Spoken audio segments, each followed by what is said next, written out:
Part 3a of the literary argument essay covers activity 2 in a manner that when you draft your essay is more in your head.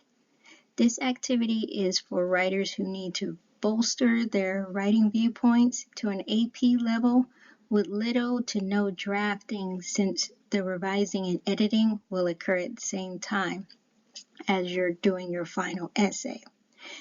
3a also shows how to use the thinking map from Part 2 to develop your introduction paragraph.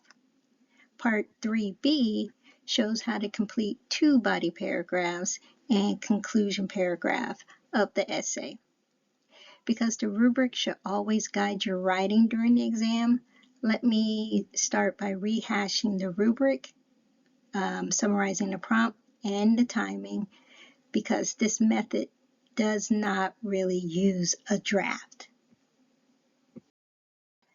The second activity will use a slightly different format for the literary argument passage than what you will see during the AP Literature and Composition exam. And this will be because for me to instruct my students on how to develop their essay, I needed to make sure that we were all working from the same book and within the same passage. This exercise is going to help with the pink areas that further improve the thought of sophistication in your writing. Your ability to expand and elaborate on your sophistication during your writing improves your chances to get the sophistication point. For activity 2, I will be using the ACE study guide on character analysis, but it's done in a manner for a higher level, so that you're using something that looks easy, but it's gonna, as I'm showing it to you, is gonna guide you to seeing how even the simple hashtag can bring higher AP level of writing and thinking to your thought process. For activity 2, we will be using a derivative of the ACE study guide, which is why I sometimes call it a hashtag guide. If you've watched activity 1 in part 2 of this series, you are prepared.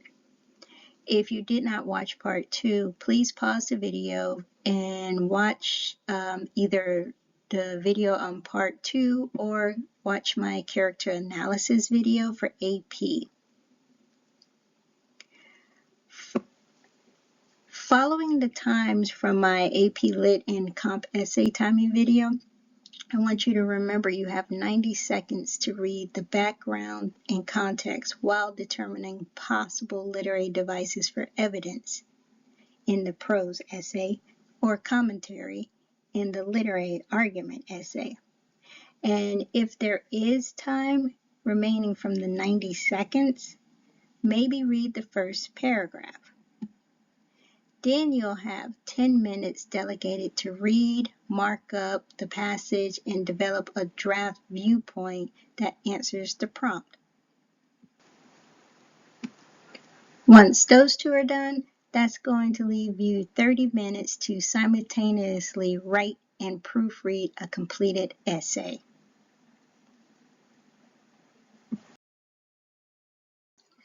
To make sure we are using the same passage from the novel of literary merit, for this exercise, I modified the prompt of question 3.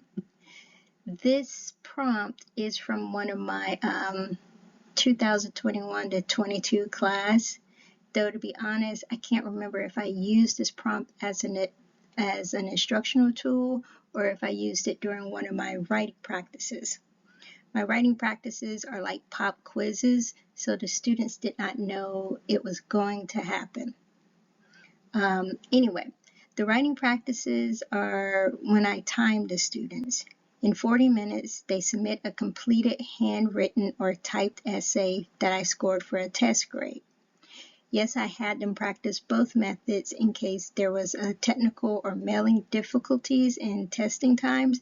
So sometimes I'd say handwriting the essay, and then sometimes I'd actually have them type it up and submit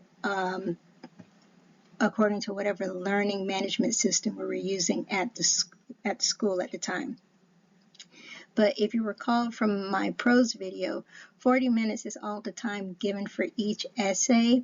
I wanted them to be ready to complete 3 essays, either written or typed, and I wanted them to be comfortable with the natural stress that came along with test taking.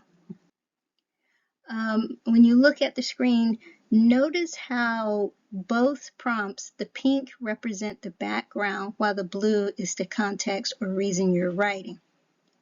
Be prepared to pause the video. I'm going to put a link below in the description for you to download a PDF of the passage, or you can read it from the screen, but I follow along with this as well. It's actually fun, I think. When using the ACE character analysis on the exam, you may or may not need to mark up the prompt. During the pop quiz, I saw some of my students using only a sheet of paper where they drew their hashtag guide and not write on their prompt. They would put all their notes only on the hashtag. To the right of the screen, you're seeing notes on one of the class sets of a plastic covered hashtag. Students would use a dry erase marker and write notes from the passage.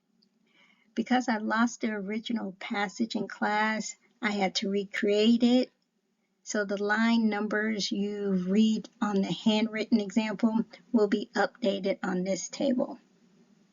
Plus, I'm sure the typed version is easier for you to read.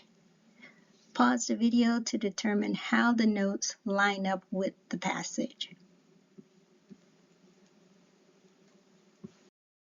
Now you want to compile all your knowledge so you can visually see what you know. After you have done that, add in possible questions that you want to answer. Look for where you can add in a broader context, complexity, or even an alternative interpretation. This should take no more than 5 minutes.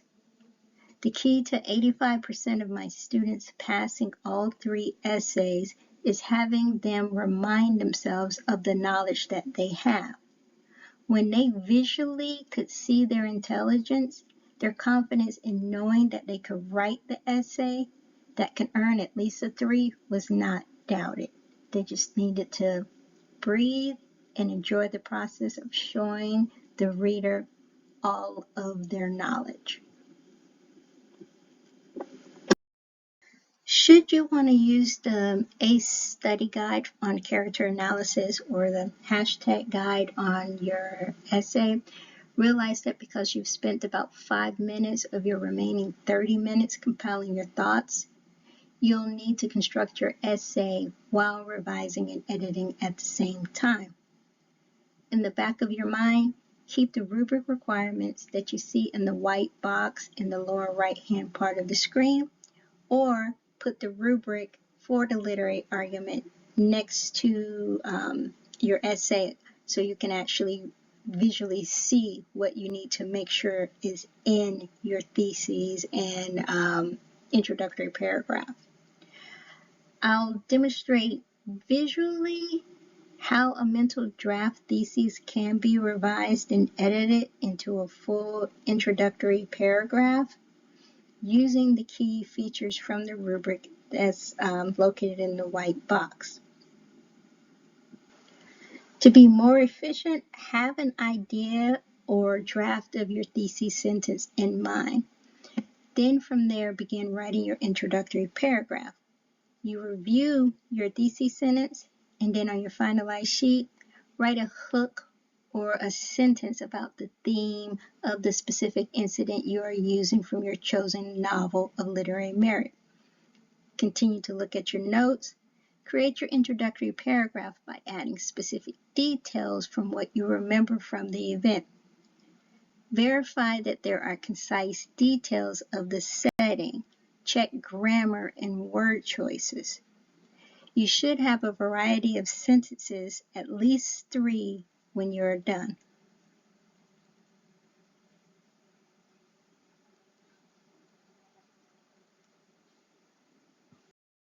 That is the end of part 3A.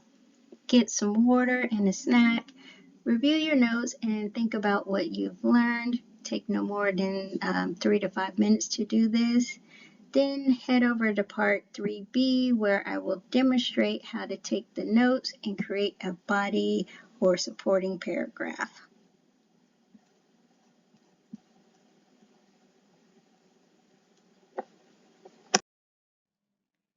Do you want to learn more on how to think while writing? Click on any of the videos you see here or below. Post questions below and I will respond or upload a specific video to demonstrate a clarifying answer. If you feel you've learned the thought process that helps you with writing, please click the thumbs up, or even better, share with someone else who you think would benefit to watching. And I definitely would appreciate it if you subscribed.